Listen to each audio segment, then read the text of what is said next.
नमस्कार दोस्तों, मैं संजय आपका अपने इस चैनल पर स्वागत करता हूं।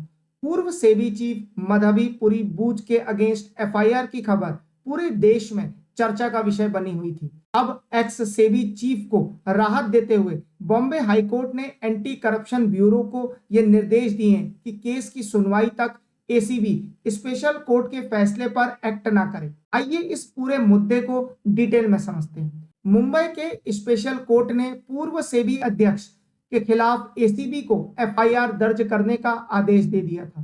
कोर्ट ने prevention of money laundering act PMLA के अंडर ये पूरी कार्रवाई करने का आदेश दिया था। इसमें स्टॉक मार्केट रेगुलेटर सेबी अर्थात securities exchange board of India और बॉम्बे स्टॉक एक्सचेंज के कई अधिकारियों के नाम शामिल थे। अधिकारियों पर शेयर मार्केट में धोखाधड़ी, नियमों का उल्लंघन और करप्शन के आरोप लगे।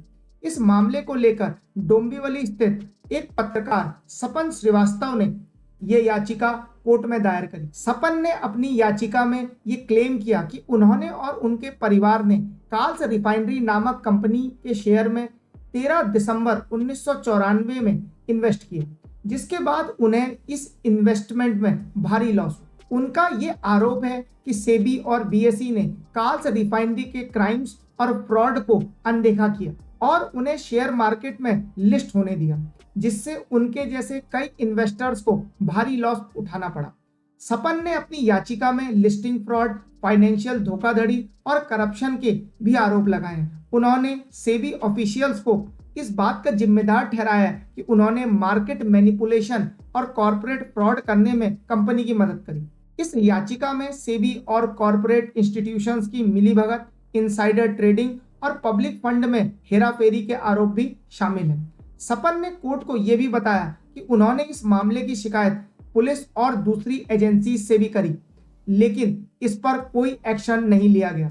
इस याचिका पर फैसला सुनाते हुए स्पेशल जज एसी बांगर ने अपने आदेश में कहा कि इस मामले में निष्पक्ष जांच की आवश्यकता है। कोर्ट ने माना कि प्राइमे फेसे इस फ्रॉड में बीएसई और सेबी के ऑफिसर का इन्वॉल्वमेंट दिखाई देता है। कोर्ट ने सुप्रीम कोर्ट के पास्ट डिसीजंस को रेफरेंस बनाते हुए सीआरपीसी सेक्शन 156(3) के तहत इस पूरे मामले में जांच के आदेश दे दिए। कोर्ट ने एसीबी को डायरेक्ट किया कि वो prevention of corruption act, SEBI act, IPC के तहत इस पूरे मामले में एफआईआर दर्ज करे और 30 दिनों के अंदर अपनी स्टेटस रिपोर्ट पेश करे। इस पूरे मैटर पर सेबी की तरफ से भी एक प्रेस रिलीज जारी किया गया, जिसमें सेबी ने कई पॉइंट्स मेंशन करे। सबसे पहले सेबी ने कहा कि मधवी पुरी बूच और अन्य ऑफिशियल्स 1994 में ऑफिस होल्ड नहीं करते थे। ये घटना तब की है, तो उन पर कार्रवाई कैसे की जा सकती है। दूसरा, सेबी ने बताया कि कार्ल्स रिफाइनरी को लिस्ट करने की परमिशन 1994 में मिली थी और 2017 में इसमें ट्रेडिंग को सस्पेंड कर दिया गया था। तब से ये सस्पेंडेड ही है। सेबी ने कहा कि कोर्ट ने बिना उसका पक्ष सुने फैसला दिया है और वो इसके रिगार्डिंग एप्रोप्रिएट लीगल स्टेप्स जरूर लेंगे। सेबी ने अपनी प्रेस रिलीज में सपन के बारे में भी बहुत कुछ कहा। उन्होंने कहा कि वो एक हैबिचुअल लिटिगेंट है और उनकी कई प्रीवियस एप्लीकेशन कोर्ट के द्वारा डिसमिस कर दी गई है। कई ऐसी एप्लीकेशंस भी थी जहां पर उन्हें कॉस्ट भी देनी पड़ी। इस प्रेस रिलीज के बाद कई लीगल एक्सपर्ट्स का कहना था कि सेबी इसके बाद बॉम्बे हाई कोर्ट का दरवाजा जरूर खटखटाएगी और ऐसा ही हुआ।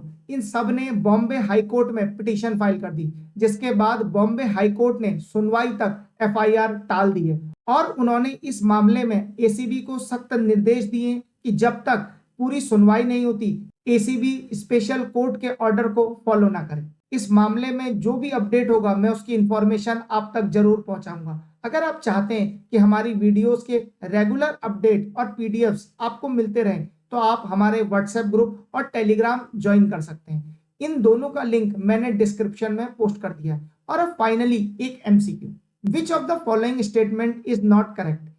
NSE is the largest in the terms of volume traded in Asia. Bombay Stock Exchange is the oldest exchange of Asia. आपको ये बताना है कि इनमें से कौन सा ऑप्शन सही आंसर है। सही आंसर आप कमेंट सेक्शन में दीजिए। जिसका भी आंसर ठीक होगा मैं उसके आंसर को हार्ट दे दूंगा ताकि बाकी लोग भी सही आंसर समझ पाए। अब मैं मिलता हूं आपसे नेक्स्ट वीडियो में। जय हिंद, जय भारत।